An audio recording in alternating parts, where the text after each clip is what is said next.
오늘 우리가 읽은 말씀은 예수님께서 십자가 위에서 운명하시기까지의 모습, 그리고 그 후에 나타난 기이한 현상들, 그리고 그것을 지켜본 백부장의 무리들과 무리들의 고백, 그리고 끝까지 함께 따라온 여인들의 이야기를 우리에게 말해주고 있습니다. 그래서 저는 오늘 말씀을 묵상하며 다음과 같은 은혜를 여러분과 나누고자 합니다. 첫째는 가장 두려운 것은 하나님께 버림을 받는 것이다. 가장 두려운 것은 하나님께 버림을 받는 것이다 라는 사실입니다. 예수님의 죽음은 마태가 전하는 복음의 핵심 요소예요. 핵심. 그러니까 예수님의 죽음을 빼놓고 복음을 얘기할 수가 없는 거예요. 우리는 그의 죽음에서 복음을 접하게 되는 겁니다. 예수님의 죽음의 핵심은 다른 게 아니에요. 하나님의 뜻을 성취하고 세상을 구원하기 위한 죽음이었다는 거예요. 그러니까 그 죽음은 그 자체가 굉장히 꺼리는 것일 수가 있겠지만 그 죽음이 우리에게 주는 효력은 엄청난 거라는 거죠. 그 죽음이 우리에게 주는. 그건 하나님이 우리를 구원하시는 능력의 그 놀라운 효력을 나타내는 그런 것이기 때문에 예수님의 죽음이야말로 복음을 전할 때 말하지 않을 수가 없는 그런 요소라는 겁니다.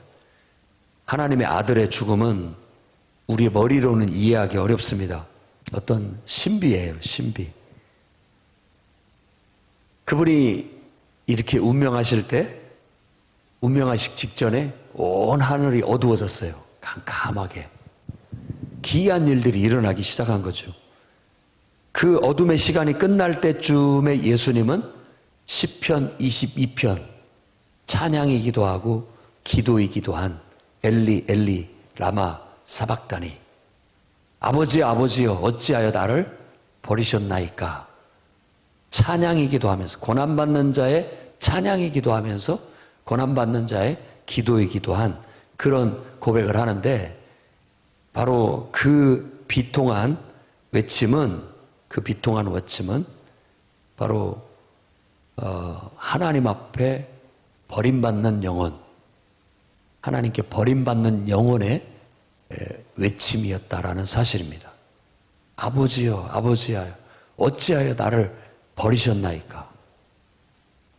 근데 여러분, 예수님께서 무엇보다도 두려워했던 것은, 아니 성경에서 무엇보다도 두려워해야 될 것이라고 말하는 것은 십자가에서 십자가 형벌이라는 죽임을 당하는 그 수치스러운 죽음도 아니고, 그리고 견딜 수 없는 그 정말 살을 찢는 듯한 그 아픔과 고통도 아니고, 가장 두려운 것은 바로 창조주 하나님 앞에 버림받는 영혼입니다. 그 모습을 이 모습 속에서 볼 수 있기를 바랍니다. 우리 인간이 가장 불행한 것은 하나님과 단절된 상태. 그래서 하나님의 은총이 한 방울도 내게 임하지 않고, 하나님의 그 정말 생명이 내 안에 흐르지 않았을 때 우리 영혼은 가장 불행하고 고통스러운 그런 상태에 놓여지게 된다라는 겁니다. 지금 우리는 그런 상태가 아닌데요 라고 말할지 모르지만, 지금 여러분에게는 하나님의 은총이, 아니 예수를 안 믿는 사람에게도 하나님의 은혜가 있기 때문에 웃고 히덕거리고 하나님이 어디 있냐고 그런 소리라도 할 수 있는 겁니다. 그런데 하나님이 그 은혜를 싹 걷어들여 버리면 그야말로 이 절규가 절로 터져 나옵니다. 아버지 아버지 어찌하여 나를 버리셨나이까 라고 하면서 그 하나님으로부터 버림당하는 말로 할 수 없는 고통을 당하게 되는 겁니다. 지금 사람들은 그 두려움과 공포를 잘 모릅니다. 모르고 살기 때문에, 그러기 때문에 하나님을 안 믿는 거죠. 인정하지 않는 거죠. 정말 하나님이 얼마나 두려운 분이시고 또 하나님이 우리를 버렸을 때 그 하나님의 임재로부터 하나님의 은총으로부터 완전히 제외됐을 때 우리 영혼이 얼마나 두렵고 공포스러운지를 안다면 하나님을 안 믿을 사람이 하나도 없습니다. 하나도 없어요. 그걸 모르기 때문에 지금 희희덕거리고 내 주먹을 믿으라 이런 헛소리를 하게 되는 겁니다. 저와 여러분들은 정말 하나님께 버림받는 형벌이 얼마나 무서운지를 예수님의 죽음의 그 광경에서 발견할 수 있기를 바랍니다. 그리고 그런 절규가 우리를 대신해서 예수님께서 하신 것으로 끝나야지 정말로 우리가 나중에 하나님 앞에 버림받으면서 그 절규를 하는 당사자가 돼서는 안 되겠습니다. 절대 우리가 그런 입장이 돼서는 안. 그러면 예수님의 죽음도 의미가 없는 거 헛된 것이죠. 우리가 그렇게 하나님 앞에 버림당하지 않고 하나님의 자녀로서 회복되고 구원받게 하시려고 이 땅에 인간으로 오시고 우리를 위해서 그 무진 고난을 당하시고 그 영원히 버림받는 고통과 아픔을 스스로 다 감당하신 건데 우리가 깨닫지 못하고 회개하지 못하고 주님께 돌아가지 못한다면 그분의 그 고통과 그 절규는 정말 무엇이 되겠습니까? 오히려 예수님의 죽음을 헛되게 만드는 것이고 예수님을 무시하는, 멸시하는 그런 것밖에 안 될 겁니다. 그러니 여러분들도 이 땅에서 내가 고통받고 사는 그 어떤 것보다도 하나님께 버림받는 그 영혼이 가장 무서운 줄 아시고 절대 그런 일은 여러분에게나 여러분이 사랑하는 어떤 사람에게 임하지 않도록 예수님께서 대신해서 당해주셨으니까 빨리 예수님께로 피해 오셔서 예수님 안에 숨어 예수님의 절규로 끝날 수 있도록 그래서 우리는 죄사함 받고 오히려 하나님의 자녀로서 축복받는 그런 은혜가 있기를 바랍니다. 두 번째로는 예수님의 죽음 이후에 뭔가 놀라운 일이 일어나고 있다는 겁니다. 예수님의 죽음이 가져다주는 어떤 화학작용 같은 그런 놀라운 일들이 일어납니다. 예수님께서 죽으셨을 때 많은 기이한 일들이 일어났는데 바로 예수님의 죽음은 한 시대의 전환점이 됩니다. 예수님이 죽고 그것을 분기점으로 해서 구약과 신약으로 나눠져요. 물론 그 죽음 속에는 부활이 포함되어 있어서 죽음과 부활이겠지만 한 시대를 딱 나눠버리는 거예요. 그래서 상징적으로 보여주는 두 가지 현상이 일어나는데 예수님이 딱 죽으셨을 때 성전의 휘장이 이 천막 같은 거예요. 이렇게 공간을 구분해 놓는 휘장이 위에서부터 아래로 두 쪽으로 쫙 갈라져 버렸습니다. 그런 기이한 현상이 일어났어요. 그것이 우리에게 주는 것은 바로 이제 하나님 앞에 나아갈 때 희생제사를 드렸던 구약의 제사는 이제는 예수 그리스도의 온전한 희생제사로 인해서 더 이상 필요가 없어졌다. 하나님 앞에 나아가는 길이 휘장으로 가려져 있었는데 예수님의 죽음이 그 가려졌던 막을 찢었다. 그래서 하나님 앞에 누구든지 언제든지 나아갈 수 있는 새롭고 산 길을 열었다. 그러니까 예수님의 죽음은 놀라운 일들을 일으켰습니다. 그리고 또 한 가지 여기서 아주 강조하고 있는 게 지진이 일어나고 무덤이 열리고 거기서 자던 성도들이 많이 일어나서 예루살렘을 걸어 다녔다라는 그런 이야기를 합니다. 바로 지진과 열린 무덤, 그것은 바로 예수 믿는 자들이 예수 그리스도를 믿고 그분 안에서 물과 성령으로 거듭난 영혼들이 그 영혼들이 미래에 예수님 부활의 실체를 경험하게 될 것이라는 것을 단적으로 보여주는 현상이라고 볼 수 있습니다. 그러니까 예수님의 죽음이 우리를 사망에서 생명으로 옮기는 놀라운 능력을 나타낸 거예요. 그러니까 우리가 예수님의 죽음을 정말 그 죽음 자체는 꺼린 것이지만 찬양하지 않을 수가 없는 겁니다. 왜? 그것 때문에 하나님과 우리 사이에 막혔던 길이 열렸고 하나님 앞에 갈 수 있게 됐고, 그로 인해서 우리가 사망에서 생명으로 옮겨져서 부활의 새 생명으로 일어날 수 있는 길이 열리게 됐으니까 이보다 더 큰 축복이 어디 있습니까? 예수님의 죽음은 가슴 아프고 슬픈 일이지만 그 일로 인해서 우리에게 베풀어준 은혜는, 우리에게 주어진 축복은 덩실덩실 춤을 출 수밖에 없는 놀라운 일이었던 거예요. 그래서 복음이 되는 겁니다. 그분이 고통당하심으로 우리에게는 복이 되는 거예요. 그분의 죽으심이 우리에게는 생명이 되는 거예요. 그러니까 그것을 믿는 여러분들은 정말 그것이 믿어진다면 할렐루야 주님을 찬양하시기 바랍니다. 이제 예수 믿는 자들은 이 놀라운 변화가 삶에 일어날 것이고 이 놀라운 체험을 앞으로 해나가게 될 겁니다. 그러니까 믿음을 갖고 늘 그분을 찬양하고 기뻐하고 감사하면서 언제 주님 오시나 우리가 이 죽을 몸, 이 썩을 몸, 이 몸이 변화돼서 예수님처럼 부활하시는 그 영원한 신의 생명을 덧입는 날은 언제나 오나 늘 소망 가운데 살아가야 되겠습니다. 그리고 이 예수님의 죽음에 대한 복음이 전해지는 곳마다 이런 놀라운 변화는 계속 일어날 겁니다. 누군가는 예수님이 너를 위해서 죽었다라는 그 복음을 듣고 그 마음이 열리고 자신이 죄인인 걸 회개하게 되고 그 영혼의 인생이 완전히 전환점이 돼서 뒤바뀌게 될 겁니다. 예수님의 죽음이 시대의 전환점이 된 것처럼 예수님의 죽음을 믿고 받아들이는 사람에게는 인생의 전환점이 되는 거예요. 그리고 사망이 왕노릇하는 인생 속에 바로 생명이 들어와서 영생의 씨앗이 우리 속에 심겨지게 되고 이 땅에서도 그 생명의 열매를 맺고 오는 세상에서도 영생을 누리게 될 줄로 믿습니다. 이런 변화가 일어나야 됩니다. 예수 믿었는데도 아무런 변화가 없다.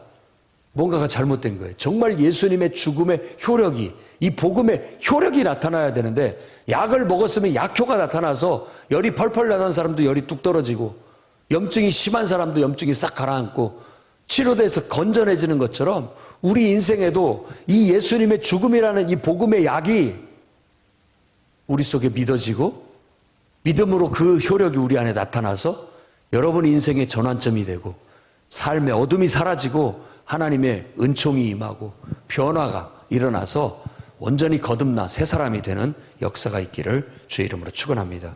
세 번째로는 마지막 그 순간까지 주님과 함께 동행하는 여러분들이 되기를 바랍니다.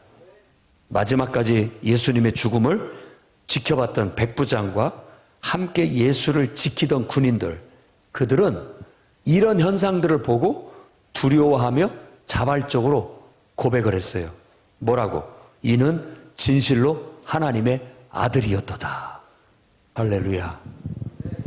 완전히 예수를 믿지 않는 생자, 예수님을 죽이는 군인들마저도 바로 그 죽음이 나타나는 놀라운 효력, 복음이 주는 놀라운 효력을 보고 그들도 예수님은 하나님의 아들이었다라고 고백하게 됐다라는 겁니다. 여러분, 우리가 전도하는 게 아닙니다. 내가 전하는 복음이 전도를 하는 거예요. 그 복음이라는 그 말이, 복음이라는 그 효력 자체가 사람의 마음을 열고 사람의 인생을 완전히 변화시키고 그 영혼이 믿음을 갖게 만들고 그 인생이 하나님 앞에 완전히 내어 맡기게 만들고 그 인격이 변화되고 삶이 변화되고 완전히 새 사람이 되게 만드는 효력을 나타내는 것이지 내가 잘해서 되는 게 아닙니다. 그러니까 우리는 그야말로 애언자예요. 전달자. 하나님이 내게 주신 말씀을 전하기만 하는 거예요. 그러면 그 말이 가서 그 속에 들어가서 효력을 나타내기 시작하는 거예요. 예수님을 보고만 있던, 지켜보고만 있던 그 백부장과 군인들도 그걸 보고 느끼는 바가 있고 깨닫은 바가 있어서 영적으로 저분은 정말 하나님의 아들이라고 신앙 고백을 할 수 있었던 것처럼 여러분들이 예수를 전하십시오. 그러면 여러분이 전한 예수의 복음이 예수님을 듣고 있는 사람들이 그걸 들음으로써 믿음이 생기고 믿음이 생기니까 변화가 일어나는 거예요. 여러분의 인생도 정말 예수 그리스도의 죽음 앞에 똑바로 서서 직면하고 그분을 왜 이 땅에 오셨고 그분이 우리를 위해서 무엇 하셨고 왜 십자가에 죽으셨는지 찬찬히 그냥 있는 그대로 지켜보십시오. 그 얘기를 있는 그대로 받아들여 보십시오. 그러면 우리도 모르는 사이에 당신은 구원자이십니다. 당신은 나의 왕이십니다. 당신은 정말 하나님이십니다. 라고 고백하게 되는 거예요. 여러분에게 진정한 그런 신앙 고백이 있기를 바라고 또 여러분들이 전해주는 복음을 통해서 다른 사람들도 그렇게 신앙을 고백하고 죽게 돌아오는 역사가 있기를 바랍니다. 또 한 부류는 십자가 앞에 끝까지 따라왔던 여인들의 무리입니다.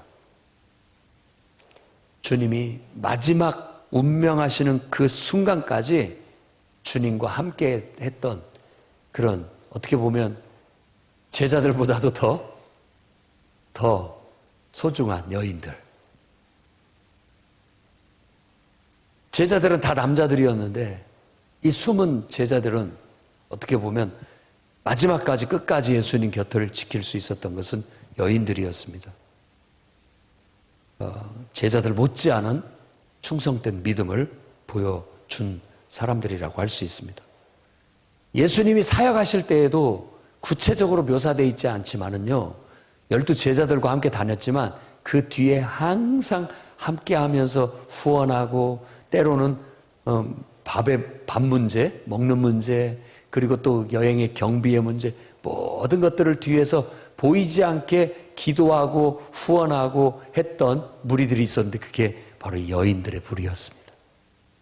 교회도 가만히 보면 물론 남자 우리 집사님들이나 장로님들이나 이런 성도님들이 중요한 일들 많이 하지만 가만 보면 보이지 않는 곳에서 우리 여성도님들이 다 교회 살림살이 다 합니다.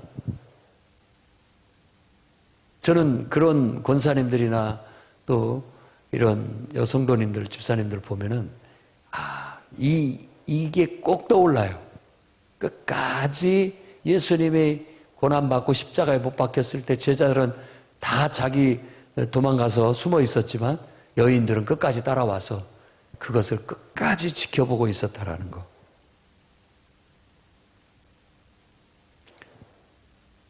십자가 형벌과 어떻게 보면 예수님의 죽음의 산 증인들이에요. 그러니까 조용한 증인들. 대놓고 막 떠벌리는 그런 사람은 아니지만 묵묵히 뒤에서 따라다니면서 끝까지 그걸 지켜보고 예수님의 죽음을 제자들은 아무도 못 봤을 거예요. 그렇잖아요. 다 숨어 있으니까. 그런데 바로 이 여인들은 끝까지 그걸 봤어요. 그러다 보니까 성경은 예수님의 부활도 최초로 목격하는 영광을 이 여인들에게 돌립니다. 끝까지 죽음도 따라가서 봤기 때문에 당연히 그 사람이 먼저 예수님의 부활의 영광도 보는 게 마땅하다라고 말하듯이 예수님의 부활의 첫 번째 목격자들도 이 여인 중에 하나가 되는 겁니다. 여러분, 우리도 이제 이 시대에 많은 성도들이 있지만 우리도 묵묵히 이 여인들의 충성된 그런 신앙처럼 묵묵히 항상 주님과 동행하는, 그래서 마지막 순간까지 변함없이 끝까지 예수님과 함께하는 저와 여러분이 됐으면 좋겠습니다. 학생 때 예수 잘 믿다가 대학교 보내놨더니 거기 가서 그냥 헌신짝처럼 예수 버려버리고 세상 쾌락에 빠져가지고 그래서는 안 되겠습니다. 군대 가가지고 그냥 신앙 다 내팽개쳐버리고 그런 우리 학생들이 없기를 바랍니다. 잘 신앙생활 그렇게 잘하더니만 결혼 딱 하더니만 그냥 그때부터 또 싹 달라져가지고 안 됩니다.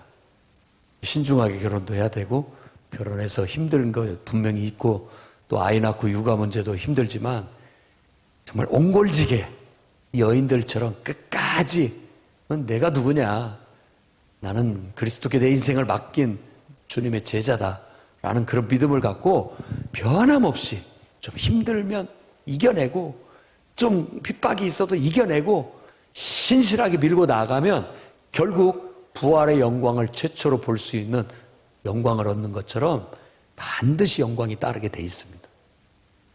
그런 인생의 분기점마다 내 신앙이 변할 수 있는 그런 조건이 찾아올 때마다 여러분들은 이 여인들을 생각하고, 그래, 나는 다 변화되고 다 변질되고 다 세상으로 떠나고 그랬지만 나는 끝까지 주님 곁을 지키겠다. 그런 충실한 신자들이 되시기를 바랍니다. 아니, 그렇게 또 잘 빚다가 나이 먹어서 이제 곧 하나님 앞에 갈 날이 다가왔는데 그때 또 예수를 멀리하는 그런 분들도 있어요. 그런 일이 없기를 바랍니다. 내가 정말 예배 못 나가는 것은 쓰러졌거나 죽는 거 외에는 반드시 예배에 참석한다, 이런 고백을 갖고 살아가시기 바랍니다. 그런 줄 알라고.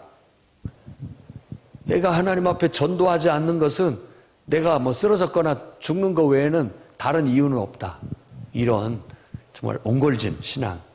마지막 그 순간까지 나는 주님과 함께하고 가겠다. 그리고 내가 이제 운명에서 소천하는 그 순간마저도 자녀들 다 불러 모아놓고 예수 믿으라고, 예수 똑바로 믿으라고, 마지막까지 신앙을 독려하고 격려하고 천국에서 만나자라는 그런 이별의 유언을 남기고, 그렇게 마지막까지 주님을 따를 수 있는 저와 여러분이 되면 좋겠습니다. 그래서 저는 오늘 예수님의 죽음을 묵상하면서 정말로 우리가 두려워해야 할 것은 우리 영혼이 하나님께 버림받는 것이다. 우리 중에 누구도 예수님이 대신 당하셨으니까 그런 일을 겪어서는 안 되겠다라는 거고, 예수님의 죽으심이 우리에게 놀라운 인생의 전환점, 변화를 가져와서 정말 인생의 새로운 그런 삶이 펼쳐질 수 있기를 바랍니다. 항상 끝까지 한순간도 변함없이 끝까지 정말 푸르디 푸른 저 소나무처럼 변함없이 신앙이 끝까지 가서 죽는 순간까지도 예수님을 전하고 복음을 전하고 영혼을 구원하다가 그렇게 주님 품에 안기는 저와 여러분이 되기를 주의 이름으로 축원합니다. 기도하겠습니다. 거룩하신 주님,